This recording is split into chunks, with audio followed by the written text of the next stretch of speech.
do that this year because she's going to Greece. But I said no, because they don't leave till the end of May. I said, you'll be fine.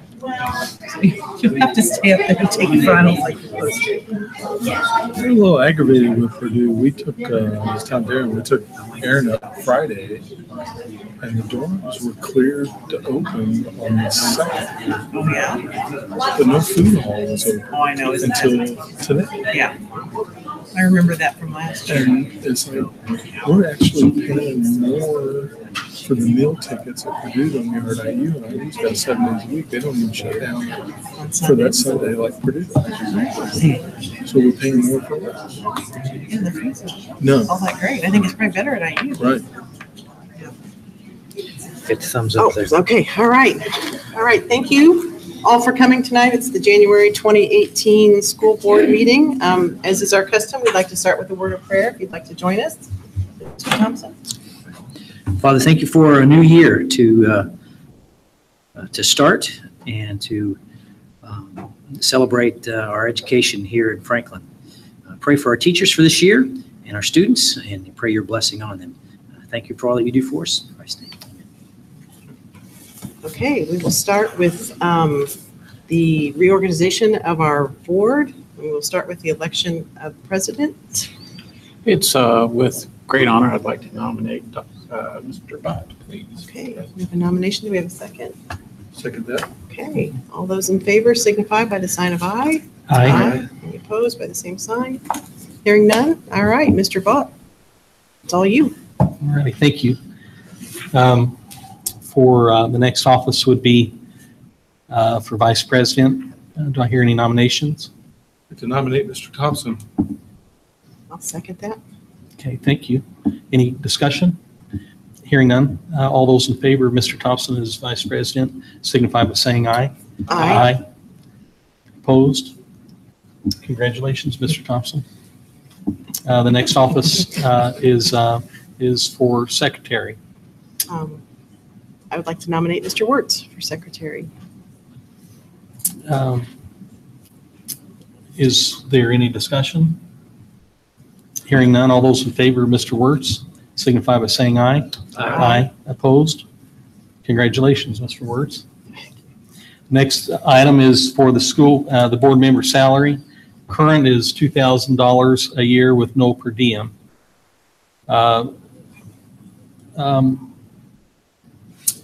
Roger, would we need to vote on this or? Yes. Okay. Yeah. Okay, so do we have I have a motion to Motion. keep it current. It's 2,000. okay.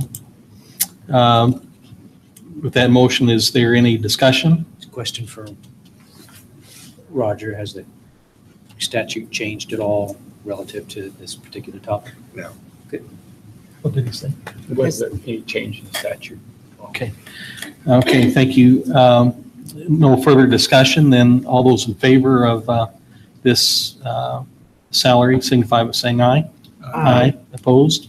Motion passes. For the board meeting schedule, currently it's the second Monday of each month at 7 o'clock. Do I hear a motion? Move for approval. Okay, it's been moved. Is there any discussion? Hearing none, all those in favor of keeping the same schedule signify by saying aye. Aye. Opposed? Motion passes.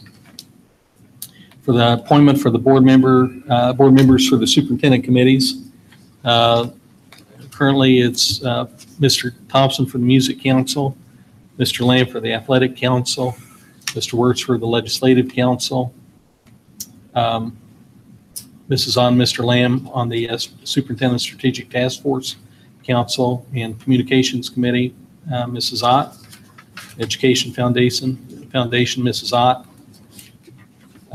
Collective Bargaining Committee, Mr. Wertz and Mr. Lamb, Central 9, Mr. Thompson, and RDC, myself. Do these need to be voted on also? Roger, can we do them all at one time? Absolutely. Yeah.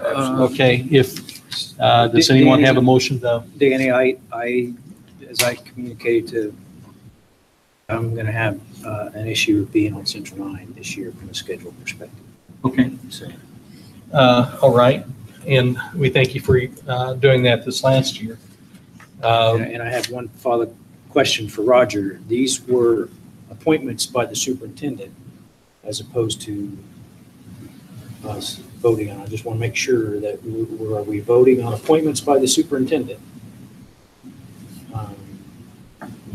Just because I don't want to get muddy the water with open door law and what's our appointment versus what we're in. Well, in the past, the superintendent had made these designations, Yes, these were, and that meant that those committees were not subject to the open door law. that is correct. If the governing body makes the appointments, they will be subject to the open door law. That is correct. So I'm asking the question. Because if you do this, Right. well, you've done it as a board. And So the recommendation I'll give to the board is that this is not a voting item. This is a recommendation by the superintendent. And we can accept this particular, I'll be on the music council, that's fine, but Okay, if it's a committee that is set up by the board, that's subject to open door laws. that's that's correct. correct. But for an appointment, It is different. It's not.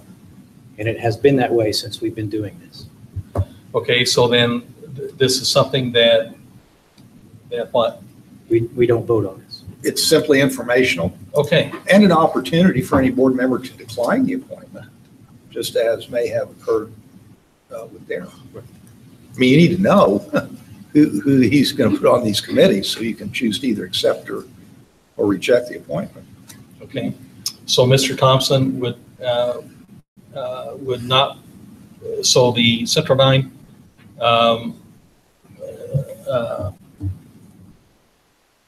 position is open then, and is that something that we can fill tonight, or do we need? Well, again, the superintendent would be doing that. So I'm we need to sorry? wait, we need to wait on David to make a recommendation to fill that. Yeah, you really should, just to be consistent, although your C9s meetings are, I assume, comply with the open door law. anyway. Yes, sir. As does the RDC. Yeah. But I suppose for the sake of consistency, since the superintendent has always done this in the past, we might as well let him go ahead and fill that spot, unless there's an urgent need to do it tonight. But it would really have no the open door law would be implicated on that one. You're subject to it anyway. Okay, so then we can simply just leave Central 9 open for tonight then. Right. Thank you. Okay. The next item would be for the appointment, the treasurer and deputy treasurer. And currently it's Mr. Mercer as the treasurer and Mrs. Jackson as the deputy treasurer. That is something that we can vote for, right, or not? Yes. Move for approval. Okay, it's been moved for approval to retain the current officers. Is there any discussion? Hearing none, all those in favor of the motion signify by saying aye. Aye. Opposed, motion passes. The next item is the appointment of the school board's legal counsel, which we, as Mr. Young pointed out, we did that in December, but this is tonight is just to make Mr. Young feel really welcome. And we're gonna do it again. So anyway, we don't need to vote on that. Next item is under recognitions.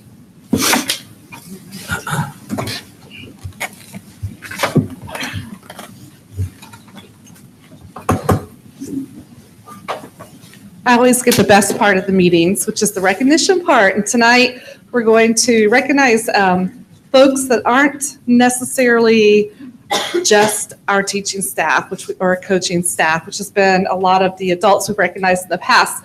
But these are people in our community, and not just our school community, but in our community as a whole. So first, I'd like to recognize Alicia Sherry. Come on up, Alicia. Alicia helped organize, or she did organize, a blessing bag challenge for Creekside Elementary students. And the students and their families purchased items, and reached out to the community and had a lot of stuff donated, I know as well. And they created over 600 blessing bags that they passed out at Christmas time. So I'm going to let you just talk a little bit more about it. Thanks. So the Blessing Bag Project kind of came about because I have 4 kids of my own, and I am always trying to find ways to teach them how to serve. And that's kind of a challenge that I've given myself over the years, and sometimes we do a great job and sometimes we don't. So one year for Christmas, as part of our Advent calendar, we decided to make blessing bags. And the idea actually came from Facebook. I was on there one night and it talked about people who struggle on what to do when you see somebody homeless. So when you see somebody on the street, do you hand them money? Do you ignore them? Do you make eye contact? Do you buy them a cup of coffee? And so the idea became you have a blessing bag that you can say, here, you're down and out. This is something I can offer you. It's not monetary because you don't know the backstory. I know a lot of people struggle with, giving somebody money that maybe is not doing so well. So the blessing bag is essentially filled with toiletries, maybe a snack, maybe a bottle of water, something to help that person maybe just have a better day that particular day. So we made them, my kids and I made them, we donated them to Grace Church, and that's something that they do anyway. The next year, I also did it with my son's 4th grade class as part of our Christmas party. I like to organize the Christmas parties, and we always do stations. So rather than have another game station, we offered a blessing bag station, and it was in Jessica Meyer's room. So she was completely on board, and it was awesome. So within one day, I had everything that I needed. Every parent donated every item we needed. So we created about 27 blessing bags that day. What was really cool, I am part of People for a Progressive Franklin. It's a group, it's the Love More people. That's kind of how we're associated, or what we're associated with. And so we were looking for ways how we could reach out into the community and make a difference. What could we do to positively impact our community, whether it's political or not?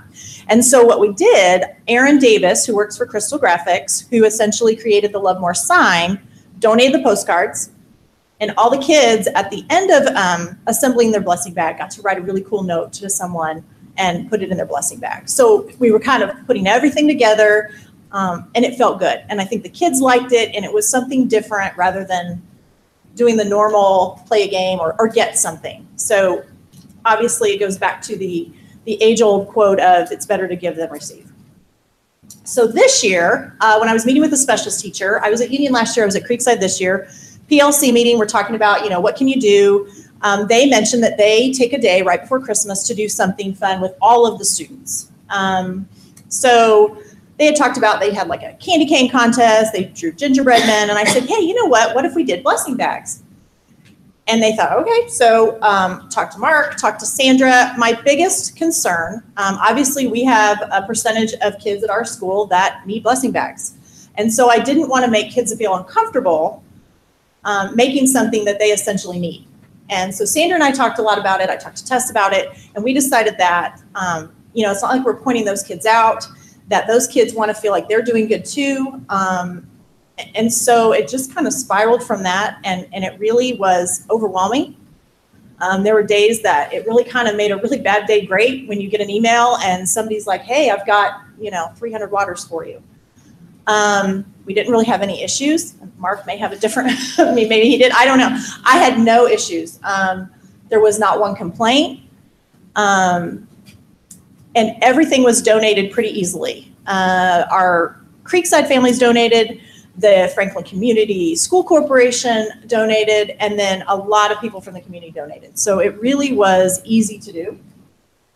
And so one day we just set up a big assembly line. We had tubs. The gym smelled really good for about a month because we had like 600 soaps and shampoos. We set up assembly lines. The journal came. It was great. The kids just walked around. They made a bag. And then again at the end, Aaron was kind enough to donate about 600 Love More postcards, and the kids could write an encouraging message on the postcard. So it was kind of nice. The kids, I think that made them feel like they were really connected, and they put it in, and we donated them actually right back to the community. So that was the other issue, is where are these going to go? So we kept it local. Kick-It was able to use all of them easily. I actually had probably 10 community organizations that wanted help. Monica Anderson at the middle school was great in helping me make some connections there. So basically, we had tons of extra stuff that didn't go into the bags. So once the bags were taken, we actually had all the extra stuff taken. And Kickit was able to really replenish some of their stock, which was great. And then I kept some back at school, and Sandra and Tess have already been able to use a lot of the items for some kids at school that just need to feel good. So it's really important to me. I get kind of teary, but I was a kid that didn't have much as a kid. And so when you see those kids who maybe are a behavior issue or maybe just don't, they're just down and out. You know, if you never got to take a shower, if you didn't get to start the day with clean clothes, I mean, it's just a lot of stuff that we take for granted.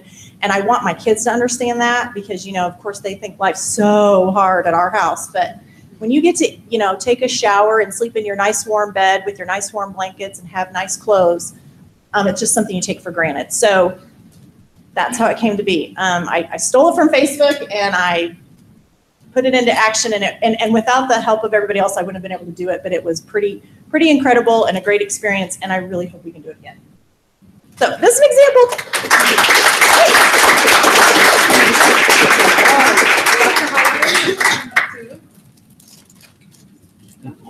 You're welcome.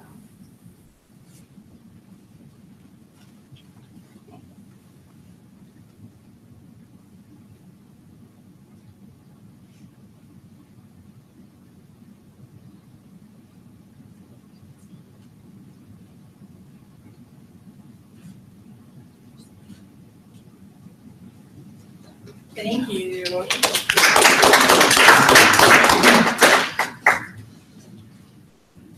We have another feel-good group from Needham Elementary, and I'd like to bring up Laura Perry. And Laura, that I'm going to let you introduce your team of community members here, because I heard this was your baby. So Laura started the Have a Nice Day at Needham Elementary, where Needham parent volunteers welcome students in the morning, every Monday morning, correct? Every Monday morning, by giving words of encouragement, hugs, and high fives to start their day. So if you just want to tell us a little bit more about your program. Hello, this is the Have a Nice Day program. This is Tim, Bonnie, and Tara, and they help greet the students every Monday morning as they come into the school. So the program started, this is its first year, but it got started last year because I was a substitute teacher and I was in classrooms where they were having snack and some of the students weren't able to have a snack. And actually one girl in particular, she asked me 2 different days if I had a snack that she could have, and I didn't take my lunch that day, so I just didn't have anything. And one day she was just sitting at her desk with all of her classmates were sitting on the floor, listening to their teacher read them a story, and she was just sitting in her desk. She didn't have a snack, and she was reading her own book. But her teacher did bring her lunch, so she gave her a granola bar out of her own lunch, and then as soon as she got it, she put down her book and started listening to the teacher. So I was like, okay, something needs to be done here. So I decided to kind of copycat on a program that we had when I was in high school. As we came in every Friday morning, we would get greeted by some of the students. And so we decided to make this program, which we were backed by Mr. Purley, and the church that some of us go to has helped a lot. We ordered these shirts and we sell them for $10, and the profit goes to buying snacks for all the kids at the school. Each classroom has their own tub that's filled with different snacks that we get from the school, and if they're hungry, they can just tell their teacher, and they know where the bucket is, so they just get up and go get a snack from the bucket.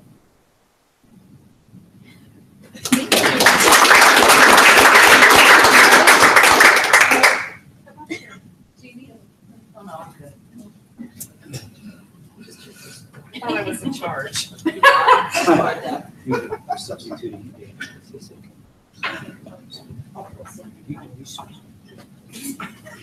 we go. There we go. That makes sense. How does I-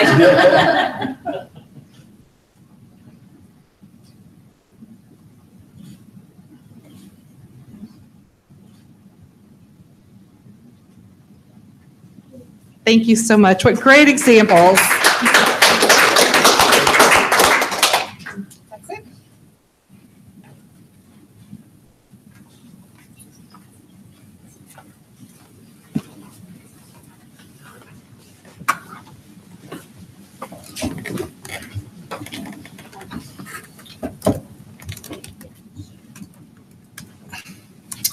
Okay, the next item on the agenda is for the public board comments. This would be for comments, public comments for items that are on the board agenda. I'm sorry, for the folks that need an early exit or desire one that are allowed to leave. Now's a good time. So public comments, anybody that would like to make any? Seeing none. For the next would be comments for the Music Council. We have not met since last meeting. So. Thank you. The Athletic Council. No update for this month. No update. Okay, Legislative Council. No update. Okay, Superintendent Strategic Task Force Council. There is a meeting scheduled and is upcoming, but I don't believe there's been anything done.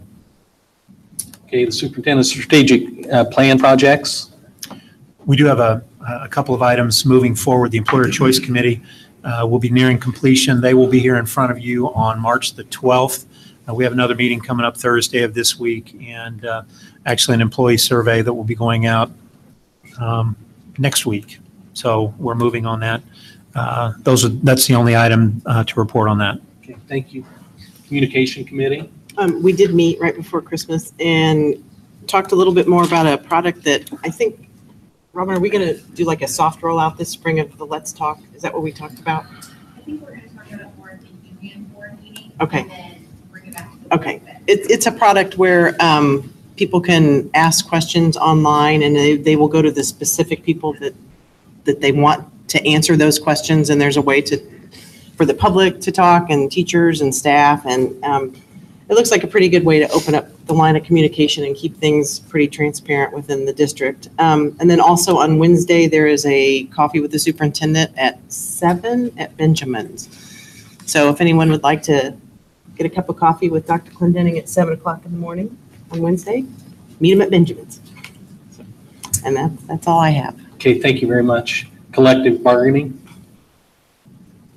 No update. Central 9. No update. Okay, in RDC, there was really nothing had to do with the schools on the last meeting. Okay, the next item is for the consent agenda. Do we hear a motion? Move to approve. Okay, it's been moved to approve. Is there any discussion? Hearing none, all those in favor of approving the consent agenda, please signify by saying aye. Aye. Aye. Opposed? Motion passes. The next item is under superintendent reports. The First Scholars Mentor Program. Yeah, I'll take that one. I know Ryan Wagner is here. Ryan, if you wouldn't mind coming up. I had the pleasure, I have the pleasure of working with Ryan on the Education Foundation Board, and I can remember back, and Ryan will probably remind us, but I think this idea actually dates back to 2015 or 2016. I happened to be in one of the initial meetings that Ryan brought to the committee about this mentor program. And just on behalf of the administration, thank you for what you've done. He's done great work. He always does great work. He did great work when he was a student here and as an attorney now and back involved in our corporation. So we welcome Ryan Wagner tonight to tell us a little bit about the First Scholars Program. Well, thank you, Mr. Mercer. I appreciate it. So I'm just here to give a little update on the First Scholars Program. And this is a brainchild of the Franklin Education Foundation. And like Mr. Mercer said, it's been a couple years in the making, but we are finally cruising along here. So this program, the idea is to identify 25 or so high-achieving freshmen in high school who have the potential to be the first in their families to go to college. And then we match them with community professionals who serve as mentors to help them make it through high school and then figure out the college admission process and sort of navigate those waters. There's a lot of research that shows that smart kids whose parents didn't go to college face a lot of barriers. That was my experience and my wife's as well. So this is kind of something we're pretty passionate about. So we meet once a month in this room, actually, during the kids' coach class. So we spend about 30 minutes doing some kind of presentation. So we've had people from the college admission counselors come and talk about how to get admitted. We did a session on goal setting. We've had college kids come and talk about their experiences going from high school to college. And then we have about 30 minutes where the student and the mentor just kind of connect and either talk about what the session was that day or whatever else is going on in their life and ways to kind of build that relationship. So the hope is to keep building this every year. We have our initial cohort of 25 freshmen. We want to do it every year so that eventually there's 25 in each class, 100 kids total. So we're going, and there's been a lot of community support, so we appreciate that. A lot of energy and excitement, and so just excited to be a part of it. Thank you, Mr. Mercer, especially for his help, and Christy and everybody else. Thank you. Thank you very much. Next item on the agenda is for the 10X presentations. Jeff McCrary.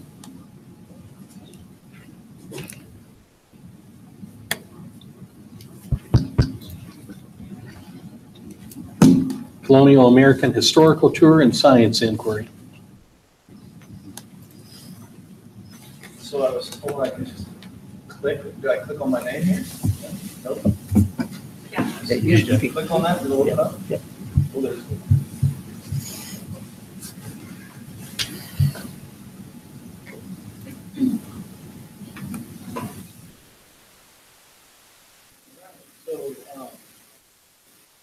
I was selected to be able to go on one of these great opportunities. And so we piloted a Colonial American Historical and Science Tour. And we went to a lot of different sites out east. And we went to the Natural Bridge State Park in Virginia. Went to Jefferson's home at Monticello, Jamestown Settlement. We went to historic Williamsburg, Yorktown, Cape Henry, Virginia Aquarium and Marine Center, and we got to spend a little time even on the beach. I heard that you guys wanted some relaxation and rejuvenation doing this, so we took advantage of that opportunity.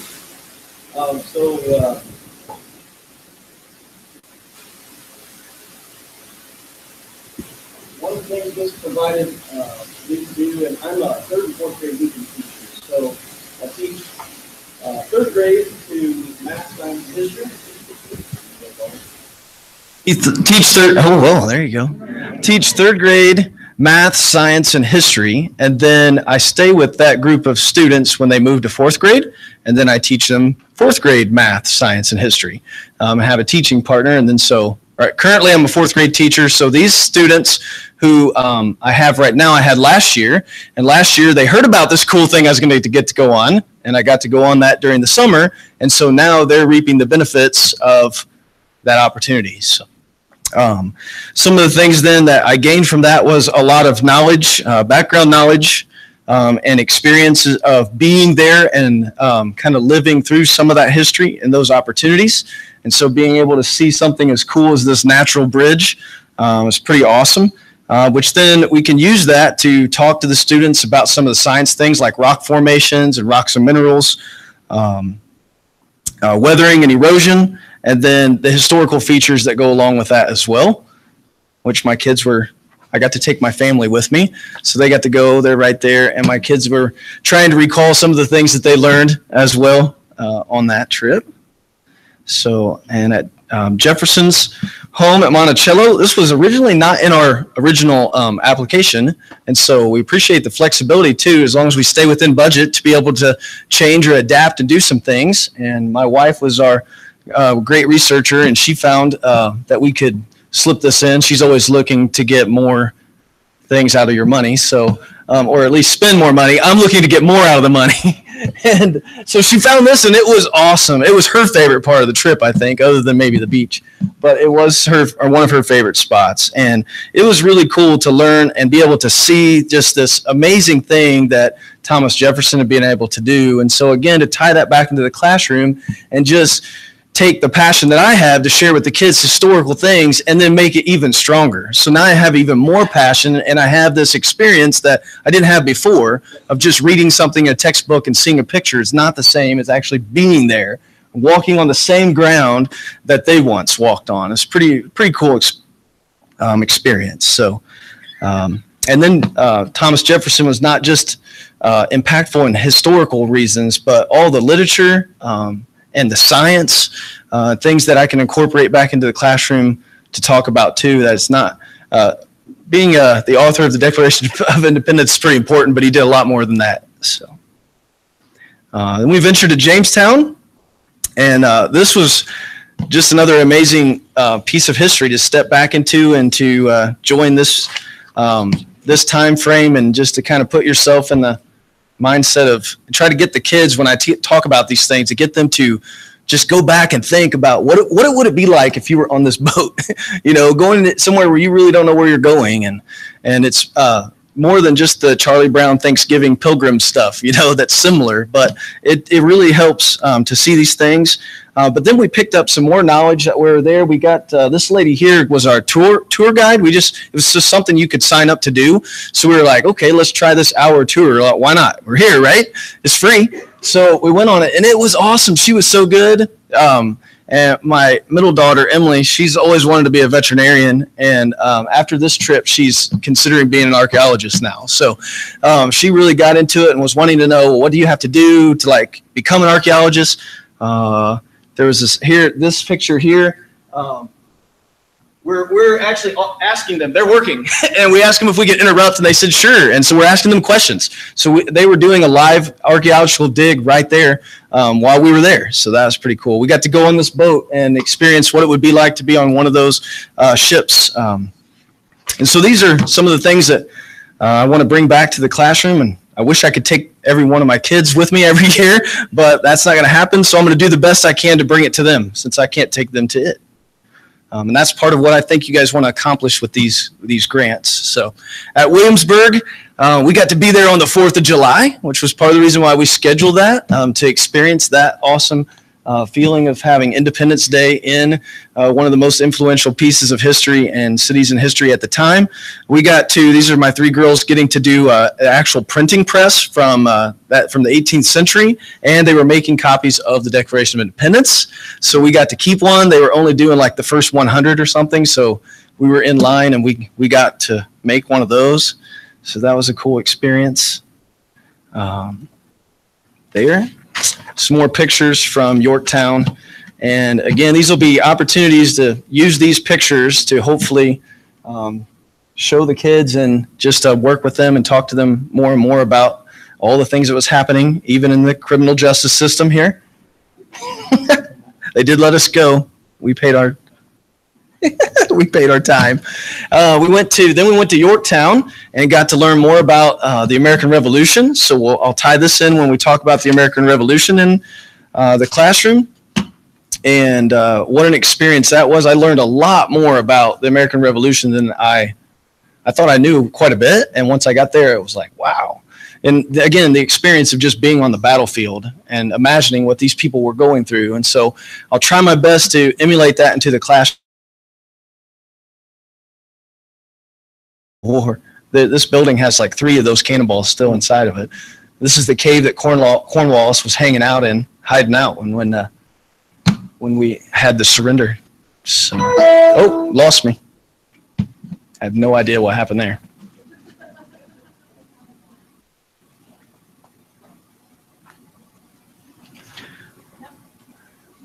Well, while you're doing that, one of my favorite lessons is I bought this as a souvenir that I'm going to use in the classroom. I already have used some already, but it's a piece of silver.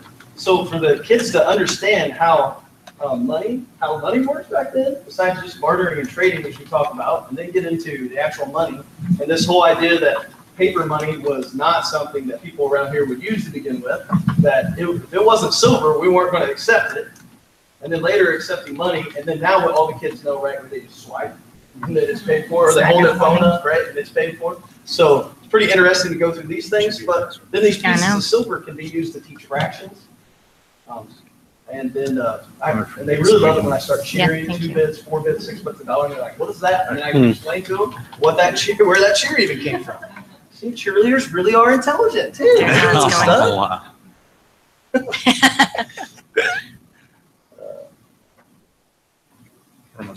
We've got to love technology, right? That's They right. didn't have this problem in the 18th century. Aquariums next. Yep. I've got them all right here. I just didn't know if they wanted me to keep going or if you want to. Go ahead and keep going, then we'll Okay. catch up with you. We went on to the Virginia Aquarium to get some more science.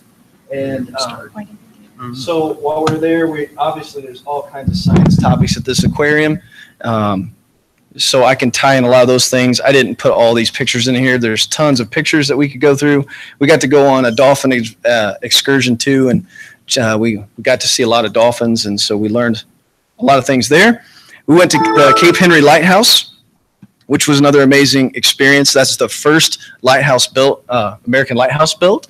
And then there's the new lighthouse that's currently still being used. Oh, thank you.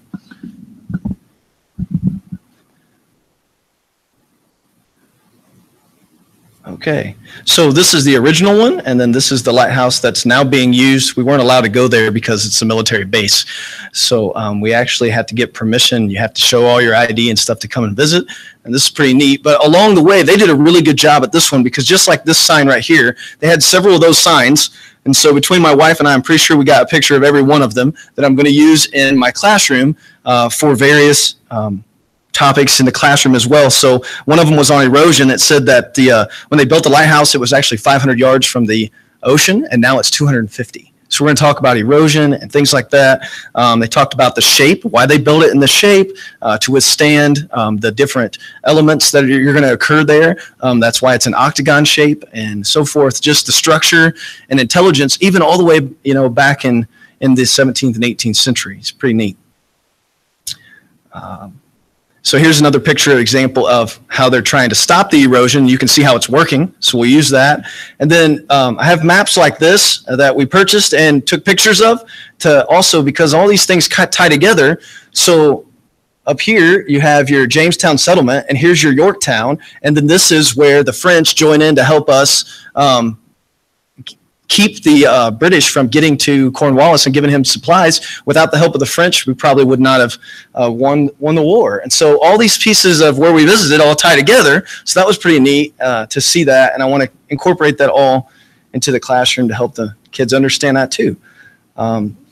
This is just some extra things there. We went to, while at Virginia Beach, we went to this Virginia Legends area, and we learned a lot about obviously they're connected to Virginia, but then they tie to American history. So lots of famous Americans listed here that we got to learn about and experience. And then this is just some pictures of us having some fun, some beach volleyball.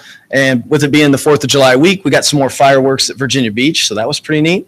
My daughter had, my youngest daughter had a birthday on our trip. And so we went, this wasn't in the budget and it ended up being free anyway. We just stopped by and they happened to have this amazing horse coliseum, and they were doing jumping in there and they were judging. And so we got to experience that, and I got to use it as a birthday present.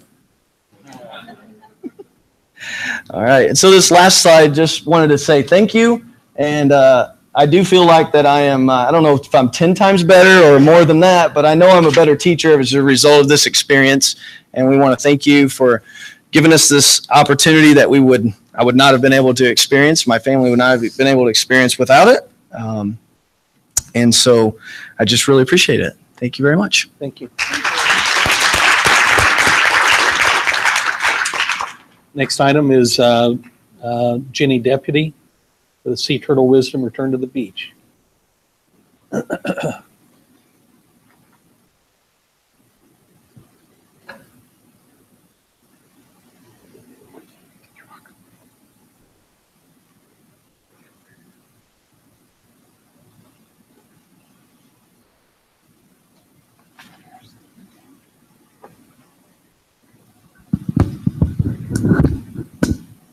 I'm not one to stand still. So first of all, I want to thank the board for embracing this idea of helping your staff and your teachers, and then this year the support staff become 10 times better. I would have never imagined anything like this could happen, and it was truly a blessing for me. And I make it emotional because it was a really big deal for me. I've always had an affinity for the ocean and for the water. I think it harkens back to when I was a child, and I especially like sea turtles. I'm not sure where that came from, but I have a special love for them. And so when this opportunity came up, I'm like, okay, what is it that I would like to really learn more about? And sea turtles came to mind. And as I was researching about it to write my proposal, I learned that female sea turtles return to the same beach year after year after year to nest. And I thought returning to the beach every year would be a fabulous idea. So that's why I wanted to adopt the sea turtle wisdom. And an extra blessing was that, in case you don't recognize, there's a little family resemblance. My mom and sister accompanied me on this trip. And so that was really neat to get to spend some special time with them. And so day one, and I'm kind of breaking mine down day by day, and I'll try to keep it brief, but I warn Natalie, someone may need to come up with the big hook and pull me off. Day one was our travel, and we had all sorts of perils to start with. Delayed flight, canceled flight, trying to find our cottage in the dark with no lights around. But we made it. We persevered like the baby sea turtles do, and we were ready to go. And it was quite the adventure just on the first day. Day two, I had booked a trip out to Dry Tortugas Island. Tortuga means turtles, and I thought, cool, we might get to see some turtles. No, there aren't any turtles on Dry Tortugas Island, but we did learn a lot of the history there, and we did get to see a mock-up of a sea turtle nest, which would provide information for me for later on in the week. Getting to see, a cutaway of a sea turtle nest. And so that was pretty neat to get that information, and we did get to do some snorkeling, and when we, staked out our spot on the beach, I just dropped our stuff. And then when I came back later, I noticed, oh, I'm 5 feet away from a roped off sea turtle nest. This is really cool. This is, a good sign. And so I walked all around finding various ones. Sea turtle nests are marked like this to keep people away from them. It doesn't keep animals out of them, but it does let people know not to walk over there and to try to protect the eggs before they hatch. The next day, after our day of riding out and back, it was about a 2-hour boat ride out to Dry Tortugas, and so it was a long day.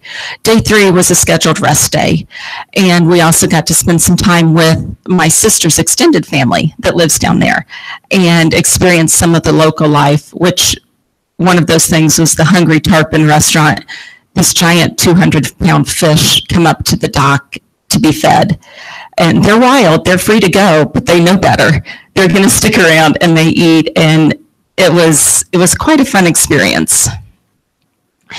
Day 4 was the day that I was waiting for. It was the Sea Turtle Hospital. And as I drove into the parking lot, I got all teary-eyed and emotional. I'm like, this is it, I've been waiting for this. And it was very informative. A lot of good one-on-one interaction with turtles as much as you can, because you're not allowed to touch them because they're an endangered species.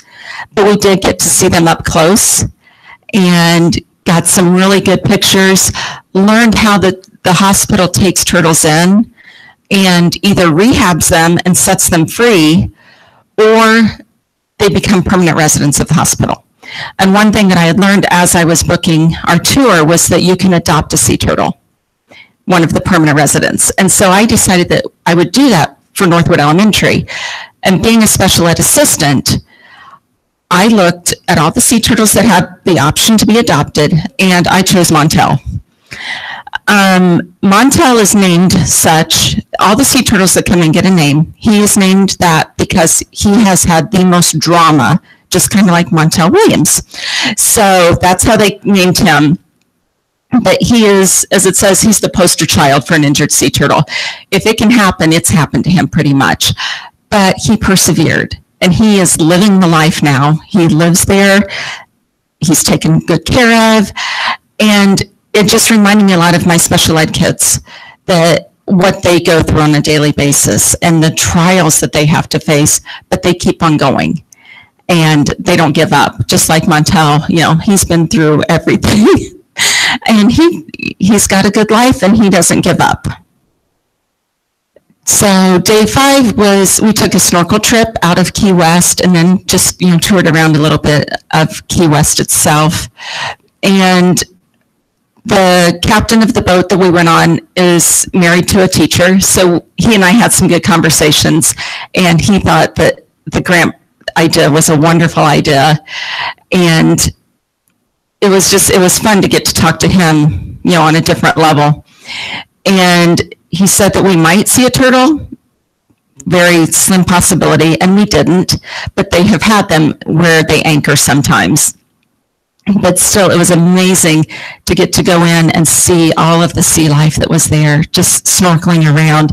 And I had one of the 360 cameras, and I'm not sure, I was trying to figure out how to hold it right so it wasn't like looking at me, and it was a lot of fun. And we did get some pretty cool pictures up close of some fish, so that was a wonderful experience.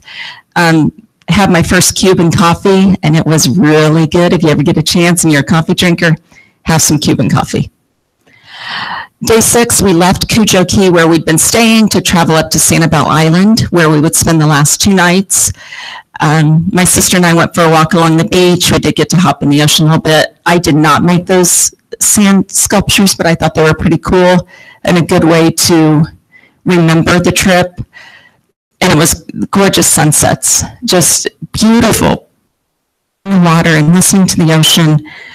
It was very rejuvenating for me. And then day 7, at the end of day 6, I was feeling really bad. Not physically, but emotionally and mentally. I wasn't happy. I felt like I was failing on the mission of this trip, that I wasn't getting things to bring back. I had some cool books and I had lots of pictures and stuff, but I felt like I was not accomplishing what I had set out to do.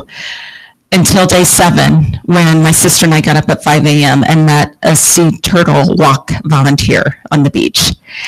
And we started out with her, and that's when the magic happened, that we got to watch a nest be dug up. It had hatched a couple days previous, and they go in a couple days after a nest hatches, and they dig it up to see, they take an inventory count, how many are hatched, how many unfertilized eggs, see if there are any sea turtles who did not get out of the nest and have passed away, or if there are any live hatchlings in the nest. And there was a live hatchling in the nest. And he was the cutest little thing, and I so desperately wanted to hold him, but I refrained from even asking, because Liz would have said, no. She's like, you can stand here and take a picture with it in the bucket, but that's as close as you're getting. So it was still amazing. At that point, it was like, okay, everything that I've read and heard, I just got to experience. And I felt like, the whole trip came together in those last 3 hours. And it was just an incredible experience. And then I had one more opportunity that evening to put my feet in the ocean with my sea turtle bracelet on my ankle and watch the waves roll in. And then day 8, it was time to come home, back to reality, and bringing back all the memories that we had. And so again, I just thank you for the opportunity of a lifetime. This is something that I would have never been able to do. And I just thank you. The way that I'm using this is a little different than like Jeff and some of the classroom teachers, because especially now I'm one-on-one with a kiddo. But with her, we're in it for a marathon. Just like these hatchlings are, it's a marathon for them to get up out of that nest, get to the ocean, and then it's a 48-hour swim to their feeding grounds. And so having this experience, every time I look at my necklace of my sea turtles, I'm like, this is why I'm doing this. She's going to do well. We're in it for the long haul, just like the Turtles, and it's all going to be good. And she's going to get to the end, and she's going to thrive. So that's how I'm using it. More so, I have resources that I can loan out to people, and some people have borrowed things, and that's been great. But it was, for me now, it's more of a personal rejuvenation and just keeping myself on track with what I'm doing at Northwood. So again, thank you very much. Thank you.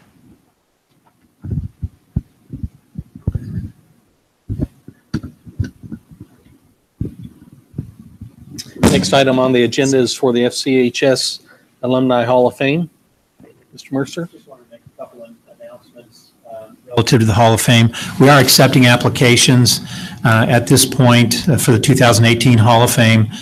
We're accepting those through March the 14th. Those will be awarded on April the 20th, and then those selected for induction will be honored at ceremony in August on the 23rd. With tailgate for the football game on August 24th, as we have done in the past. Those areas that we're looking for the nominees categorically would be academic, career accomplishments, cultural performing arts, major contributions to the Franklin Community School District, and or military service or public service. So we encourage you to nominate anyone that you think would be a really good recipient of our Hall of Fame nomination process, and that information also resides online. So that's a quick update on Hall of Fame. Okay, thank you. Next item is for the corporation financial report. Mr. Mercer. I'm going to kind of do this two in one. I'm going to give you just a quick snippet on the financial report. And then what I do each and every year is I provide you with some highlights and some slides very quickly. I did want to note just a couple items on the financial report. Your year-end balances are clearly here. I'll be specific on some of those funds in just a moment. I did want to highlight Cub Care, Cub Academy, and Cub Quest. That's a program that we started about 3 years ago. Kelsey Casting is in charge of the Cub Care. She works in concert with Mrs. Smith on the Cub Academy. Kelsey also runs the Cub Quest. Currently, as we end the year, we've got about $330,000 in that fund. And you may recall, we set that up for the express purpose of creating innovations dollars, much like what you see with 10X grants, although we've not used that for 10X, but we'll be using that hopefully for things that we believe are appropriate. They're not general fund items. And so if we can find uniquely special things to do, we certainly will.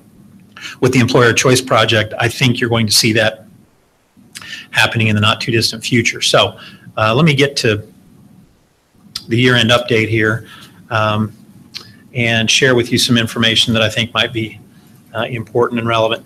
Actually, enrollment this year was better than we thought it was going to be. You may recall we did a demographic study a year ago, and the demographer suggested that we would be flatlined in growth for the next 10 years. And so we approached the outset of 2017 with the notion that we wouldn't be growing at all. And in reality, we grew 26 students this year, and so you can see the drop. If you take a look at the spring of 2017, you'll notice that we lost about 79 students between the beginning of the school year and the spring. And last year was the final year where they take money away. We actually lost about $238,000 because we lost enrollment. So the state took that back from us. This year they'll do the spring count, but they don't count it against you, and we won't lose funding. So we're at almost 5,100, and we hope that maybe that will continue to grow at a reasonable pace over the next couple of years. Our general fund operating balance from 2008 to 2017, we stepped back just a little bit this year to 8.86. However, you may recall we had a bit of an anomaly last year. We didn't have, I don't want to make it complicated, we didn't have the appropriation available to spend money out of the general fund. We kind of had to call a halt at the tail end of last calendar year, and that artificially bumped our general fund operating balance a little bit. Had we not had that anomaly, if we had operated like we normally do, we would have been at about 8.68. And so technically, we're up just a little bit, and it is beyond the target that you set for us, which this year was 8.25. Here's the rainy day history. We're tracking up just a little bit, about $55,000, $60,000 from the year before. And so we're in reasonably decent shape in the rainy day fund, certainly as it combines with general fund we are.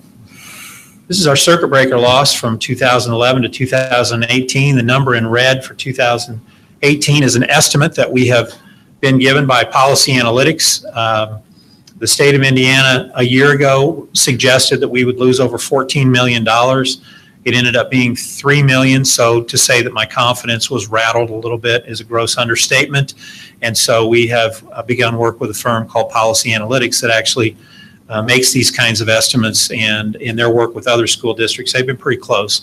And so last year we lost a little over $3 million. This year looks like maybe just a little bit less. We have not been given the official number for at this point. Jeff, excuse me. Yes. If you could scroll back up just a second. Certainly. That number in yellow is a little hard to read. Could you tell us the sum total there, just for effect there? The 8-year loss for Franklin Community Schools is $22,091,868. That's real loss to us in our property tax funds over the past 8 years. Thank you. I would mention too, since you give me the platform, Mooresville and Martinsville combined have lost less than $100,000 in that same period. And so this is something that schools like Franklin unfortunately have to deal with. Clark Pleasant does as well in Johnson County, but some don't have it at all. In that same period of time, Greenwood's lost about $300,000 and we've lost $22 million. Somehow that seems patently unfair. And every opportunity I get to say that, I do. So thank you for providing that opening for me. Is there any movement at all by the state to, because of that disparity, for any relief for the schools that have lost so much? Absolutely none. And we have 10 years of this remaining. And I would say this, I think, honestly, and this is a credit to all of our administrators, all of our teachers, all of our support staff who have worked so closely with us on this. We are the poster child for what you need to do when you get caught in a situation like this. And that is to tighten your belts and to do the very best that you can. Make sure you're as efficient as you can possibly be. We take $1.3 million out of our general fund every year to make this mortgage payment because we don't have a choice. And that has taken a collaborative effort of everybody, and it's been hard. And it's going to continue to be hard, but we've made it.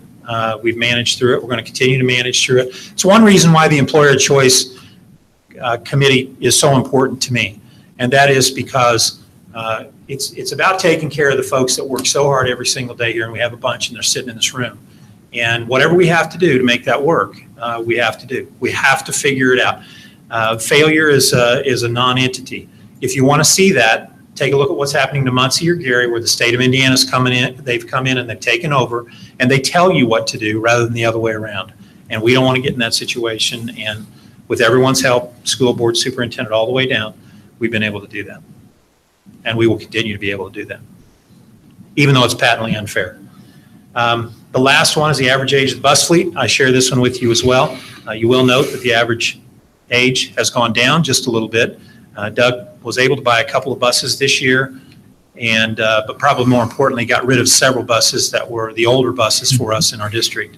The average age statewide is a little over 9 years, and so despite the fact that we've had to freeze various times, we've managed to do okay with the bus fleet. So that's kind of the year-end synopsis of the important accounts. I would be happy to answer any questions for you if you have any on those or on the financial report, anything at all. I'll just make one comment again, the testament to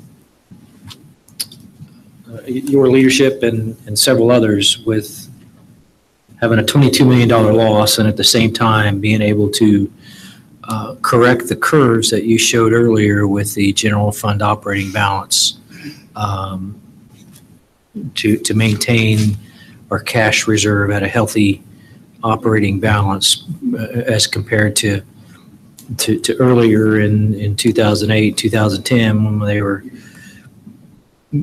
we could say that we were real jeopardy of running out of cash, and that the crisis created opportunity for us to alter the way we do business, and I think we're healthier for it. So, well done to you and to the rest of Dr. Clendenning staff and the principals that have taken this to heart to make it happen. So, Thank you. Thank you. The next item up is under action items, the intra-district transfers. Mr. Mercer. I have in my possession a packet of intra-district transfers that allows us in any accounts that we're in the red to allow us to move back into the black. I didn't want to link this on to your docket because it's about 1.5 inches thick, but if anybody would like to see that, you're welcome to it, and I do have it. Any takers? No. Roger, we do need to approve that, do we not? Yes. Okay, so I would request your approval of the intra-district transfers, please. move for approval. It's been moved for approval. Is there any discussion? Hearing none, all those in favor of the motion signify by saying aye. Aye. Opposed? Motion passes. Thank you. The next item is for the emergency appropriation for the resolution ordinance. Mr. Mercer. You have linked onto your document a request for an emergency appropriation resolution. We do this periodically when we have an emergency arise, and Jeff Sewell is here and can certainly answer better than I, but I think I can summarize. Last month, we had an issue with the boiler in the pool area, and it required an emergency fix to the tune of about $29,000. Actually, something happened, I believe, over a weekend, didn't it, Jeff? And it wasn't caught. And anyway, we ended up without a boiler that needed to be repaired. This past week, we had a water leak and all that cold snap. We had a water leak in the athletic wing, in the athletic office, actually. So Mr. McClure and Mrs. Martin were underwater for a day or two. Many thanks to our maintenance custodial folks here at the high school. They caught it quick and jumped right on it and got it cleaned up. And I would suspect we probably diminished the loss anywhere from $10,000 to $15,000 with their quick action. But between those two combined, I'm asking your permission to allocate $40,000 out of CPF to be able to cover those two. If we don't need that full amount, which I suspect we might not, it doesn't have to be used, and we can use it later in the year if necessary. Move for approval. It's been moved for approval. Is there any discussion? Hearing none, all those in favor of the motion signify by saying aye. Aye. Opposed? Motion passes. Resolution to transfer to rainy day fund, Mr. Mercer. Each year, or we hope each year, or most years anyway, we transfer some money from one of our taxable funds into the rainy day. We had to move some money out of rainy day this year. As you'll recall, $300,000 went to transportation to help support us through to the end of the year. We did end up with a balance of about $55,000 in transportation, so that got us started. But with that happening, I am asking your permission to transfer $400,000 from the bus replacement fund this year into rainy day to end out 2017. Move for approval. It's been moved for approval. Is there any discussion? Hearing none, all those in favor signify by saying aye. Aye. Opposed? Motion passes. Thank you. Next item is for the FCHS curriculum. Mrs. Brown-Nally. Got up here a little too early tonight. You just excited to get started. I'm so excited about these new classes. These are the same classes I brought last month, all new at the high school. I did mention last month that we might be bringing back a different course description for computer science, and we are. After consulting with the high school teaching staff and Mr. Ahouse, they have decided to go with AP Computer Science instead of Project Lead the Way Computer Science. So both Brian Dunphy can probably tell you more of the reasons why he thinks it's better, but I do trust his background and knowledge in that to know which course is best for our students at this time. So that is the only change from last month. Mrs. Nally, if the state passes all schools will teach a computer science course, will that fit that requirement? It will, yes. It also fits one of a math requirement, the applied math requirement.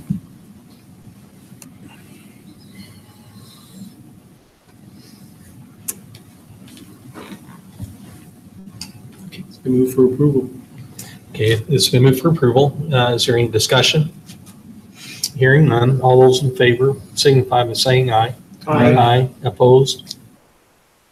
Thank you.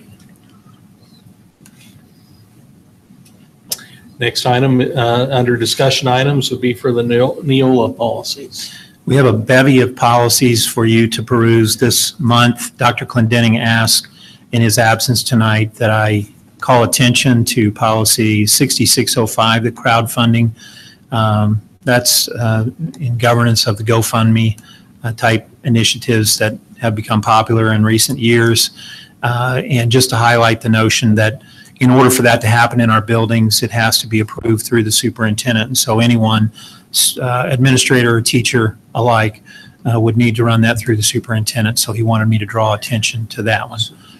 Just to clarify, Jeff, for the box that's checked says the board upon recommendation of the superintendent. So yes, is it your intention that those come to the board? Does the board need to be engaged in that? It seems logical to me, and I guess just pushing back a little bit, that is a superintendent function, not necessarily a board function. But I will certainly check with him, Mr. Thompson, and have him get back with you on that. I'm not exactly sure what he had in mind. I think we were following, don't all other grants need board approval? All fundraising has to have board approval.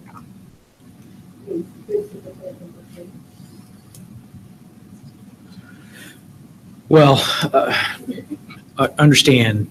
Didn't know that, but Mrs. Nally, I would request that you and David review that.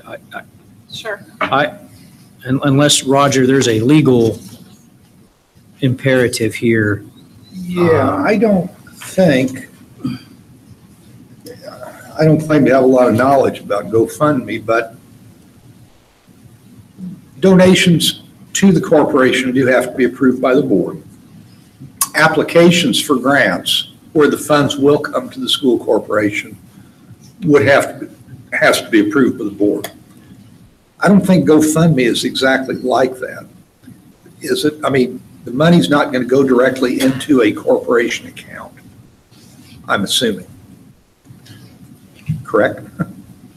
I don't know how the transaction takes place. It's a relatively new. Deb, do you know? Do not know. Yeah. Do you know? I don't know. Some teachers. Ours has been funded by outside sources. Yeah. Like, okay, the Force Man will pick up a GoFundMe and fund the course, but no money changes hands. They just purchase whatever the GoFundMe account is set up for. And then the property remains property of Franklin Community School if the teacher leaves. So the property is donated to the school corporation? Yes. Again, you typically would accept that donation, but you wouldn't necessarily, as a board, have to authorize creating the mechanism that accumulates the cash that someone else uses to buy something to give to you. All right? So having said all that, I do not believe the law requires board approval. Now, the board could require board approval, but I don't think it's mandatory under the law. Ultimately, the board would have to approve accepting whatever the GoFundMe money purchased or the money itself, if it were to just be donated in cash. So I think it warrants a review at the administrative level of this policy plus the one that was referenced in terms of the fundraising. I just reviewed the actual form that we turned in, and it only really requires principal signature right now and superintendent signature, so I think you're right, Roger, that the actual funds are accepted and approved by the board. So we're only accepting the funds and approving that. We're not approving the mechanism by which you or the PTO or whatever group is going out raising dollars. Right. And to me, this would be consistent. Right. And as it's written, to me, it looks inconsistent. The So I would, We'll certainly take a look at that this month and get back to you. Thank you. and I didn't look at all of these. I did peruse several of them, and that one did catch my eye. But, so.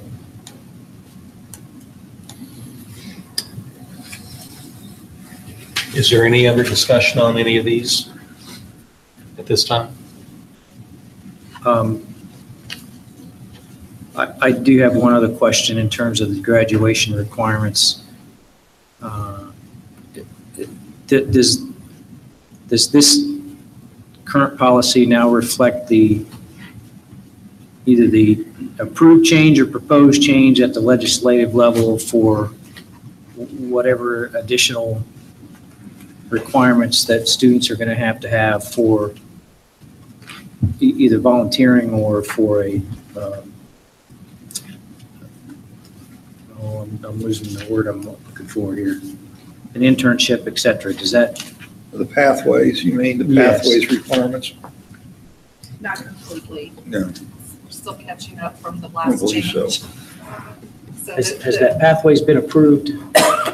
Or is it still, it is approved? Well, yeah, but from what I understand, some people feel there needs to be some additional enabling legislation passed so it can be fully implemented. Now, it probably will pass, but it's been approved at the state board level, at the administrative level. But as I said, as I understand it, there's another step or two that needs yet to be done before it's final, if you will. When you say an enabling, could you elaborate on what? Not really sure exactly what the legislature thinks needs to be done legislatively. I just don't know the answer to that. I will probably know as the session goes on. I don't think any bills have been filed that I'm aware of. All I know is that that's what I'm hearing up there, is that there needs to be some laws passed. Do we have any idea what the financial impact of the pathways change is on the corporation? We do not. A lot of it depends on the direction that we take. I can only give you anecdotal information, which I think maybe Dr. Clendenning shared. Southern Hancock, which is not altogether different than Franklin, estimated about $400,000 in their school setting. But a lot of it has to do with what you choose to do in that world. So I think it's safe to say you're looking certainly well into six figures if this is to be implemented.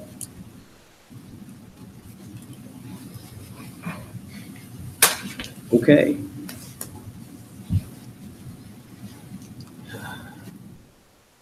Thank you. Is there any other discussion on these? If not, we'll move on to the board administrative comments. Any comments from the board members? I know Mrs. Ott is due on the Alumni Association. Weather days with Mr. Mercer. Just a couple reminders for everyone as we head back into school now. We've been fortunate, I guess, to have maybe avoided, at least for a few days, some of the cold weather that we've had. But just want to give you a couple snapshots of things that Dr. Clendenning uses to make a decision. The school corporation uses negative 10 degrees, which includes wind chill, as a threshold for any 2-hour delays. I know Dr. Clendenning typically makes a decision by 5:30 in the morning, if not before. We actually had text flying back and forth at 4:45 this morning, even though we weren't in session. I know he speaks with all the area superintendents, and they try to determine what's best for kids and families and employees and everyone else. One of the things that we do each time that we issue a delay or beyond, I believe Blackboard Connect, an automated message goes out to let everyone know. Obviously, all the local radio and TV stations have that information as well. If you're not getting the automated call, just a recommendation that you might want to check with your school, make sure that your information is correct and on file, so that we don't miss you on days where we've got delays or other important announcements.